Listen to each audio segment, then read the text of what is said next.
बहू, हम पुराने लोग हैं। कितनी ठंड है। सर्दी में तो पानी में हाथ डालने का मन ही नहीं करता।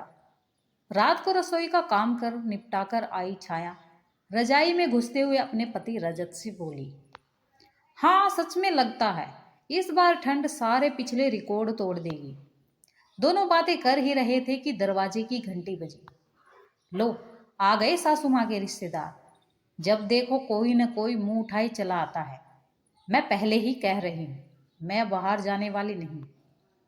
छाया का ससुराल रेलवे स्टेशन के पास ही था, इसलिए आते जाते सासुमाँ के ससुराल वाले, मायके वाले और जान पहचान वाले देर सवेरे उनके घर आ जाते थे। किसी की सुबह की ट्रेन होती तो किसी की देर रात की, किसी की देर रात से आती तो किसी की ट्रेन छूट जाती। छाया की सासुमाँ कमला जी का स्वभाव बहुत अच्छा था। जो भी आता उसे प्यार और अपनेपन से मिलती। चाहे कोई भी कितनी रात बेरात आता, उसे खाना खिलाए बिना नहीं रहती। इसलिए उनके घर कोई भी जान पहचान वाले बेझिझक आ जाते। बहू, रजत बाहर आओ। छाया ने रजत को देखा और न चाहते हुए भी उसके साथ बाहर आना पड़ा। अंकल आंटी, आप इतनी रात को इन दोनों नटखट के साथ? इस वक्त रजत ने छाया से कहा। छाया, मेरी दिल्ली में ट्रांसफर होने से पहले हम मुंबई में पड़ोसी थे और उनके पैर छूने पड़ा। पीछे पीछे छाया भी आ गई। माफ करना बेटी, इतनी रात को परेशान किया, लेकिन क्या करे, दिसंबर की कड़ाके की ठंड, ऊपर से घना कोहरा। कोहरे के कारण ट्रेन बहुत धीरे चल रही थी। स्टेशन पर पहुंचे तो 10 बज चुके थे। जहां जाना है उनका घर यहाँ से बहुत दूर है। इतनी रात को कोई टैक्सी या ऑटो वाला वहां जाने के लिए तैयार ही नहीं हुआ।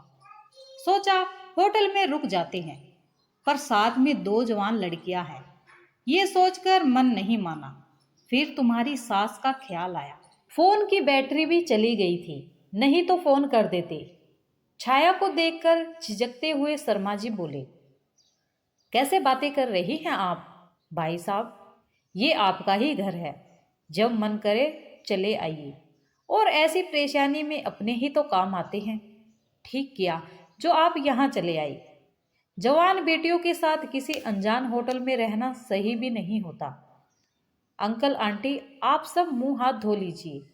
जब तक आप चाय नाश्ता करेंगे छाया खाना बना देगी। कमला खाना बनाने की जरूरत नहीं है, वैसे भी भूख नहीं है, बस चाय से काम चल जाएगा।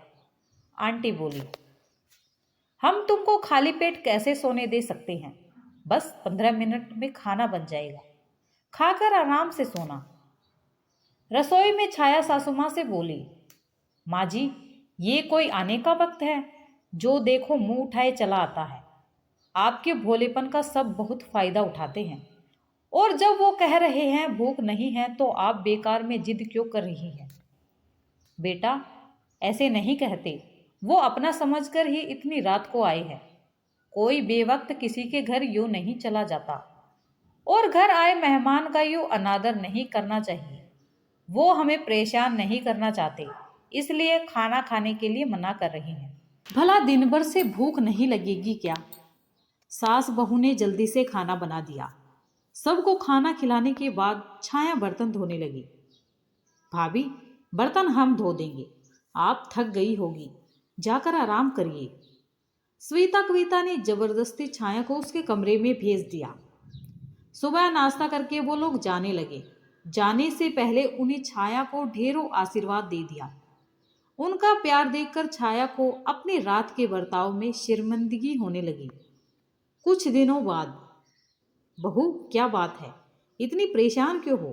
मम्मी जी, पापा को 1 हफ्ते के लिए ऑफिस के काम से मुंबई जाना है। होटल तो ऑफिस वाले दे रहे हैं, पर खाने की परेशानी है। पापा को ब्लड प्रेशर है। बाहर का तला भुना खाएंगे तो उनका ब्लड प्रेशर बढ़ जाएगा। मम्मी पापा की तबीयत को लेकर बहुत परेशान हैं, लेकिन जाना भी जरूरी है। समझ नहीं आ रहा क्या करें। अरे, इसमें परेशानी की क्या बात है? कुछ महीने पहले शर्मा भाई साहब आए थे, पापा के खाने की व्यवस्था वहीं कर देते हैं। लेकिन मम्मी जी, 1 हफ्ते किसी अनजान को कोई अपने घर में क्यों खिलाएगा? बहू, हम पुराने लोग हैं, रिश्ता निभाना जानते हैं।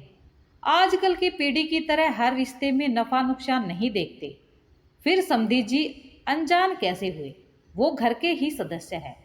मैं अभी उनसे बात करती हूँ। भाई साहब, मेरे समधी कुछ दिनों के लिए मुंबई आ रहे हैं। रहने की व्यवस्था हो गई है, पर उन्हें ब्लड प्रेशर है। बाहर का खाना उनकी सेहत के लिए नुकसानदायक है। यदि खाने की एक समय का इंतजाम आपके घर हो जाए तो मेहरबानी। आपने हमें ऐसा बोलकर पराया कर दिया। हम हैं, उन्हें होटल में रहने की कोई ज़रूरत नहीं है। उनसे बोलिए जब तक मुंबई है हमारे घर पर ही रहे। उन्हें यहाँ कोई परेशानी नहीं होने देंगे। आप चिंता मत करिए। आने का दिन और ट्रेन का नंबर बता दीजिएगा और उनको हमारा नंबर दे दीजिए। अमित उन्हें स्टेशन से ले आएगा। देखा बहू, नेकी कभी व्यर्थ नहीं जाती, इसलिए जितना संभव हो दूसरों की मदद करनी चाहिए। मम्मी से कहना समधी जी की फिक्र न करे, ऐसा समझे वो अपने रिश्तेदार के घर जा रहे हैं। जी मम्मी जी। छाया सोच रही थी, ये सासू माँ का अच्छे स्वभाव और नेकी का बैंक बैलेंस ही तो है जो उन्हें सूद समेत वापस मिल रहा है। अब उसने भी अपना बैंक बैलेंस बढ़ाने का मन बना लिया था।